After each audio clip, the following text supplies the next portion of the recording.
Baik, Assalamualaikum warahmatullahi wabarakatuh. Salam sejahtera untuk semuanya. Bertemu lagi di mata kuliah Rangkaian Listrik Dasar Teknik Informatika Politeknik Negeri Cilacap.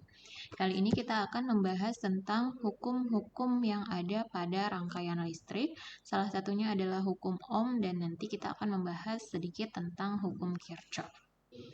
Yang pertama terkait tentang hukum Ohm.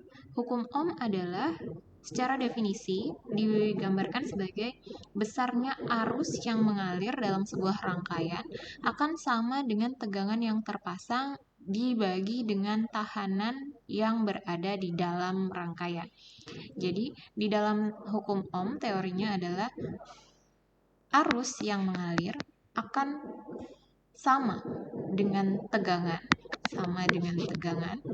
yang terpasang, kemudian dibagi dengan tahanan yang ada pada rangkaian. Jadi secara rumus seperti ini. Hukum Ohm dikemukakan oleh Georg Simon Ohm pada tahun 1826. Nah, secara persamaan, rumusnya akan menjadi seperti ini, di mana apabila kita mencari arus, maka rumusnya adalah tegangan dibagi dengan hambatan atau tahanan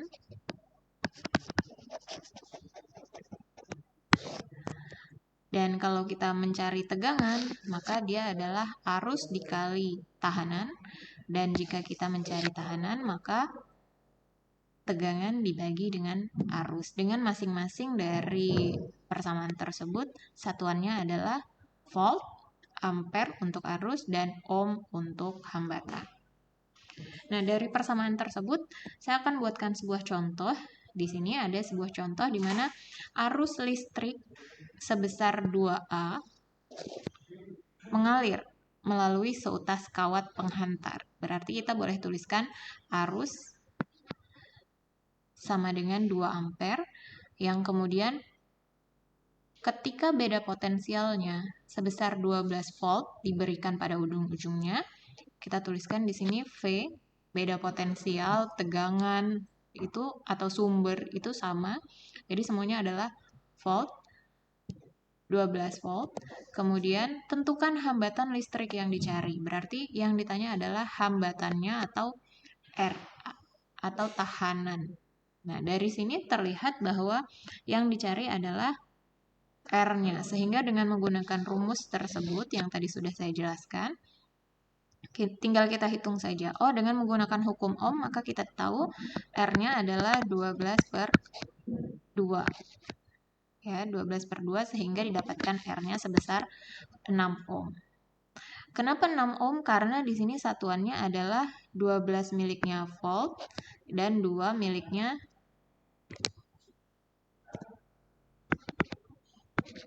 12/2 di sini volt per ampere. Apabila salah satunya ada yang miliampere atau milivolt, maka di sini akan berubah menjadi misalnya kilo ohm atau mili ohm. Seperti itu ya. Tinggal menggunakan konversi tangga dari satuan. Di sini ada sebuah latihan, silahkan kalian coba. Nanti akan saya kirimkan juga materinya dalam bentuk PDF di e-learning. Jadi silahkan dicoba dan dikerjakan latihan ini. Saya akan lanjutkan ke penggunaan alat ukur dari hukum Ohm tadi. Jadi di dalam hukum Ohm tadi kan kita sudah tahu ada arus, ada tegangan, kemudian ada hambatan. Nah, bagaimana sih cara penggunaan alat di dalam sebuah rangkaian listrik? Yang pertama adalah apabila kita ingin mengukur kuat arus listrik, maka alat yang kita gunakan adalah ampermeter.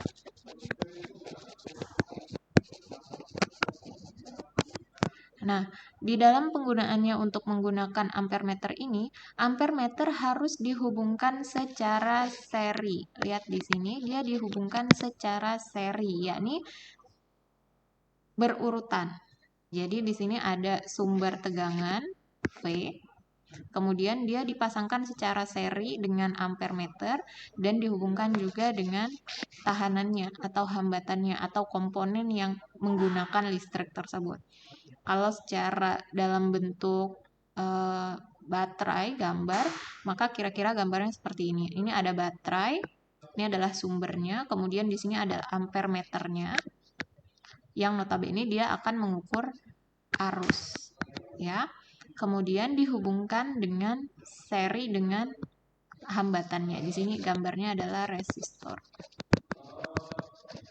Nah, yang perlu kalian perhatikan adalah di sini ada sumber positif dari baterai. Berarti ketika sumber positif ini dihubungkan dengan ampere meter, maka ampere meter harus dihubungkan dengan kutub positif. Dan apabila kutub positif telah dihubungkan dengan kutub positif milik sumber atau voltnya tadi, maka berarti yang tersisa adalah satu. Di sini ada negatif. Kutub negatif milik ampere meter. Nah, kutub negatif ini terhubungnya dengan kutub positif. Ini saya hapus ya. Kutub positif miliknya tahanan. Di sini ada negatif, kemudian di sini ada negatif. Nah, dari rangkaian tersebut, kita bisa lihat mana yang menerima, mana yang mengirimkan arus dari rangkaian ini sesuai dengan materi yang sebelumnya kita sudah pelajari. Nantinya pada ampere meter akan tergambarkan atau terbaca arus yang dilalui atau dikirimkan oleh sumber menuju ke komponen. Jadi di sini misalnya ada 1 ampere, karena terbacanya arus yang lewat adalah sebesar 1 ampere. Apakah hanya satuan ampere saja? Oh, di dalam ampere meter ada banyak sekali satuan atau konversi listrik yang bisa kita baca, mulai dari mikron sampai dengan satuan kilo, satuan ribuan dari miliknya ampere. Selanjutnya adalah alat yang digunakan untuk mengukur beda potensial atau tegangan listrik. Alat yang digunakan untuk mengukur tegangan tersebut adalah voltmeter. Nah, kalau zaman sekarang, voltmeter dan ampermeter tersebut sudah berada di dalam satu alat yang sama, namanya adalah multimeter atau avometer. Di situ sudah ada alat untuk mengukur arus, sudah ada alat untuk mengukur tegangan, dan juga sudah ada bagian untuk mengukur hambatan listrik. Jadi dalam satu alat semua fungsi tersebut sudah terangkum. Nah, di dalam sebuah rangkaian, jadi ini adalah gambar rangkaian ya, rangkaian secara teori. Yang sebelah sini adalah gambaran. Perbedaannya di situ. Gambaran dari alat tersebut apabila digunakan dalam sebuah rangkaian. Nah, secara teori, voltmeter ini harus digunakan dan dipasangkan secara paralel atau bersusun seperti ini, ya, seperti ini, dengan komponen yang memerlukan atau menggunakan listrik. Jadi dari sumber di sini, kemudian dipasangkan dengan komponen yang memerlukan arus listrik atau tegangan listrik. Nah, voltmeter ini adalah mengukur tegangan dari sebelum dia digunakan oleh komponen dan setelah. Oh, ada perbedaannya nggak? Berarti berapa komponen ini menggunakan potensial yang diberikan, berapa habisnya di dalam komponen, itulah yang kita ukur dengan menggunakan alat voltmeter ini. Nah, apabila ada sebuah gambaran rangkaian seperti ini, maka di sini misalnya adalah positif, maka dia akan terhubungkan dengan sumbu atau kutub positif juga, kemudian dihubungkan dengan voltmeternya juga positif, sehingga yang negatif akan dihubungkan dengan bagian negatif dan akan masuk ke dalam kutub negatif dari sumber atau baterai ya. Di dalam gambaran ini adanya yang digunakan adalah baterai, sehingga terbaca antara tegangan sebelum digunakan. Di titik ini kan dia belum digunakan, sedangkan di titik ini beda potensialnya sudah digunakan oleh si komponen resistor. Maka kira-kira digambarkan terbaca pada voltmeter besarnya adalah 2,5 volt. Misal di sini ada tadinya 12 volt, oh ternyata si resistor ini menggunakan beda potensialnya sebesar 2,5 volt. Maka di sini akan berkurang dari yang 12 tadi dikurangi dengan yang digunakan. Beda potensialnya akan berkurang. Kira-kira seperti itu. Oke, kemudian nah, ini adalah apabila misalnya ampermeter dan voltmeter digunakan secara bersamaan dalam sebuah rangkaian. Jadi, di sini voltmeternya menggambarkan dia adalah sebagai sumber. Jadi sumbernya telah dibaca atau telah diukur dengan menggunakan voltmeter dan terhitung 2 volt. Atau diberikan sumber sebesar 2 volt, gitu juga boleh bilangnya. Kemudian diukur dengan menggunakan ampermeter, di sini positif, negatif, berarti ini positif, negatif, di sini positif, negatif. Diukur dengan ampermeter, terbacanya adalah 1 ampere. Nah, apabila seperti ini, maka yang ditanya biasanya adalah berapa hambatannya. Dari gambar tersebut kita tahu berdasarkan rumus V sama dengan I dikali R, maka R-nya adalah V per I. Maka hambatan yang dimiliki oleh komponen adalah sebesar 2 per 1. Maka hambatan kita adalah sebesar 2 ohm. Kira-kira seperti itu. Untuk mengukur hambatan yang ada pada rangkaian listrik menggunakan hukum Ohm.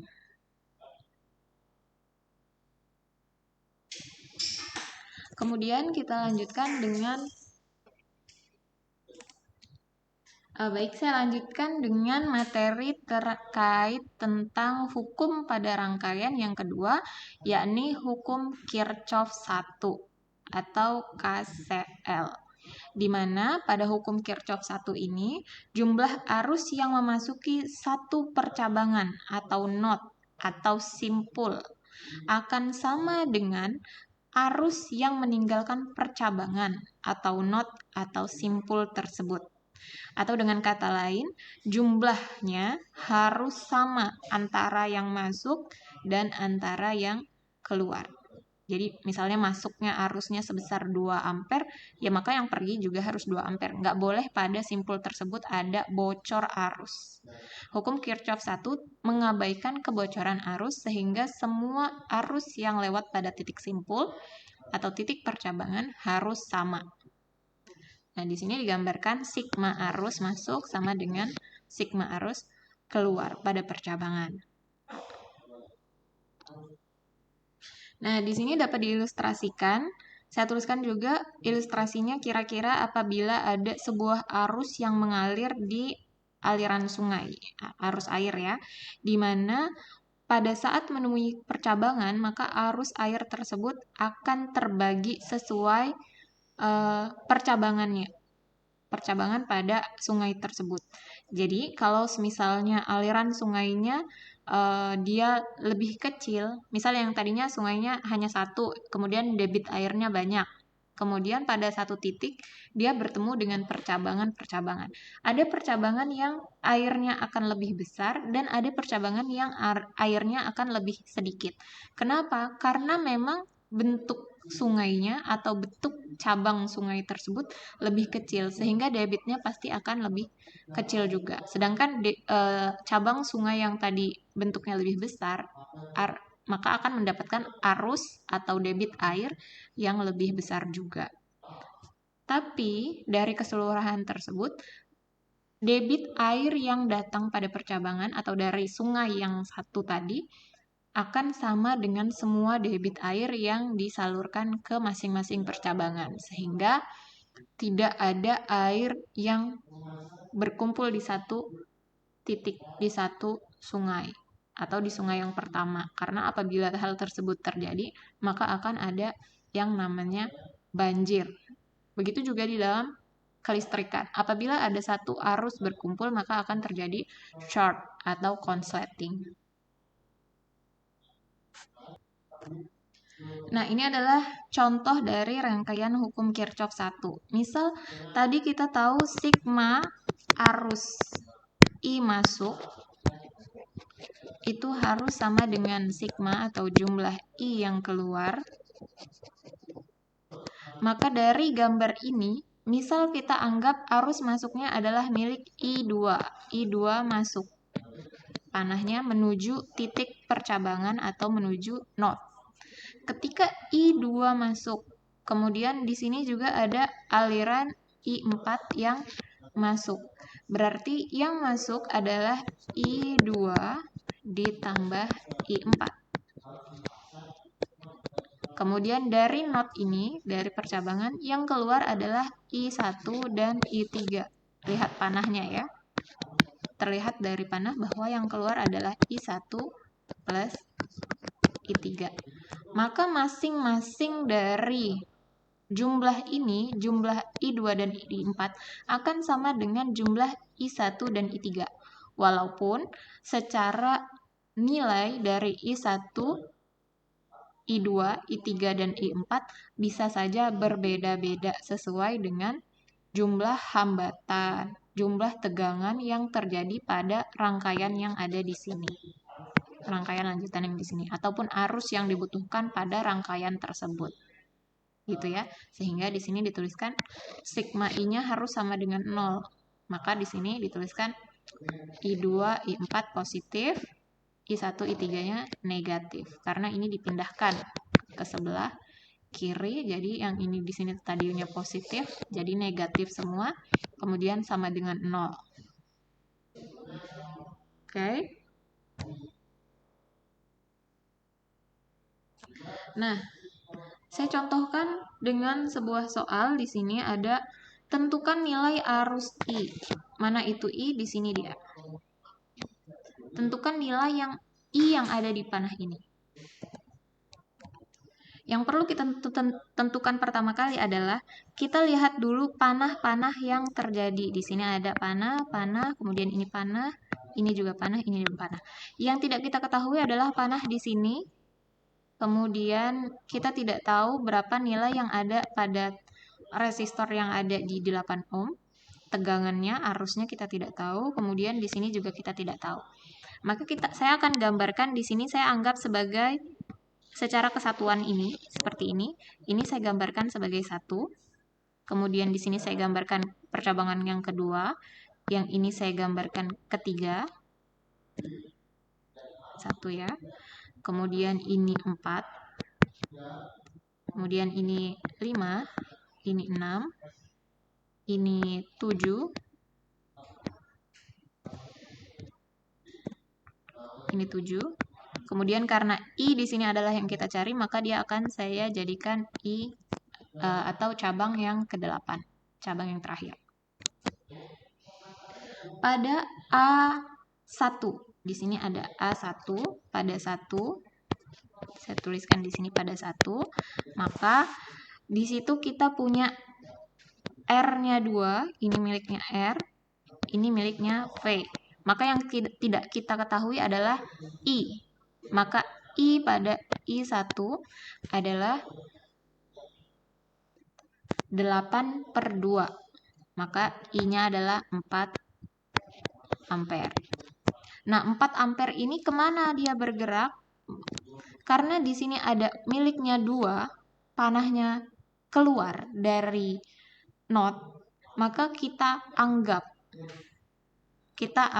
I1 harus digambarkan panahnya. I1 di sini I1 sebesar 4 ampere adalah menuju node. Karena ada yang pergi, harus ada yang datang. Yang datang sebesar 4 ampere, kemudian yang pergi 3 ampere. Berarti pada percabangan ini yang masuk menuju 4 ohm di sini sisa 1 ampere. Berarti pada 3, ini pada 1, pada 2-nya sudah jelas. I-nya adalah I2-nya 3 ampere. Kemudian pada 3, I-nya adalah I3-nya adalah 1 ampere. Nah, pada titik ini, jika ditanya V-nya berapa, maka kita akan ketahui karena di sini ada R sebesar 4 ohm, maka V-nya adalah sebesar 4 volt pada percabangan yang ketiga atau pada rangkaian yang ketiga. Nah, kemudian kita lihat di sini ada 1 ohm, di not yang kedua ada panah masuk miliknya 6, ada panah masuk miliknya 4. Berarti pada not antara not antara 3, 4, dan 6, maka ada arus sebesar jumlah dari masing-masing arus. Misal di sini I3 tadi 1 ditambah I miliknya not keempat, rangkaian keempat, kemudian I miliknya yang keenam. Maka di sini hasilnya 1 ampere plus 4 ampere miliknya titik yang keempat, 4 ampere. Kemudian yang keenam di sini 2 ampere. 2 ampere. Di sini hasilnya adalah 7 ampere. 7 ampere ini akan masuk karena semua panahnya masuk, berarti 7 ampere akan masuk ke sini. Ke 5. Pada titik 5, rangkaian yang lewat adalah sebesar 7 ampere. Oke, berarti pada titik yang kelima, karena kita tahu ampernya adalah sebesar 7, maka voltase yang ada di titik yang kelima adalah 7 dikali 8 atau 56 volt. Nah, sampai di sini, lihat, setelah not antara 3, 4, dan 6, ada not selanjutnya. Di sini tadi kan yang masuk 7. Yang masuk di sini adalah, yang lewat adalah 7 ampere. Tetapi pada titik ini ada yang keluar sebesar 8 ampere. Ya, karena tadi pasti yang titik yang 6 di sini dia I-nya sebesar I6 sebesar 2 ampere. I7 di sini pada titik 7 ya, di sini titik 7. I7-nya adalah 8 ampere. Yang ditanyakan pada titik ke-8 I-nya berapa? Nah, di sini I-nya dari I7, 7 ampere, kemudian keluar di 8 ampere. Berarti ada I sebesar minus 1 ampere yang lewat pada titik ke-8. Atau di sini ampernya adalah minus 1A. Itu berarti menunjukkan bahwa panah pada I terbalik, sehingga nilainya minus 1A. Berarti panah pada I ini harusnya adalah ke atas, sehingga I-nya tersebut bernilai 1 ampere. Makanya di sini bisa 8 ampere. Itulah nilai I-nya. Nilai I dengan menggunakan panah yang ini nilainya sebesar minus 1 ampere. Yang berarti bahwa arus tersebut berlawanan dengan panah yang dibuat. Itu adalah kesimpulan dari rangkaian dan cara untuk mengukur arus dari rangkaian tersebut. Yang harus kalian perhatikan adalah apabila dalam sebuah soal, maka cara menjawabnya harus dibuat dengan cara penyelesaian. Jadi penyelesaian, kemudian ditanya, kemudian jawabnya dengan menggunakan titik 1, titik 2, titik 3, dan seterusnya. Dan jangan lupa titiknya harus digambarkan dalam rangkaian seperti ini dengan rapi, ya. Nah, ini adalah kesimpulan dari hukum Kirchhoff 1 tadi yang menggambarkan bahwa arusnya sebesar minus 1. Kenapa minus 1? Kenapa nggak 1? Karena panahnya terbalik. Dan kenapa tidak dibiarkan minus 1? Karena arus masuk dan arus keluar harus sama dengan 0. Ya, maka nilai dari keseluruhan arusnya harus sama dengan 0. Sehingga di sini dibuat minus 1. Kira-kira seperti itu penjelasan terkait rangkaian hukum-hukum dalam rangkaian listrik. Di pertemuan selanjutnya kita akan membahas tentang hukum Kirchhoff 2. Maka pada pertemuan kali ini hukum rangkaian saya cukupkan. Terima kasih. Silahkan dipelajari. Wassalamualaikum warahmatullahi wabarakatuh.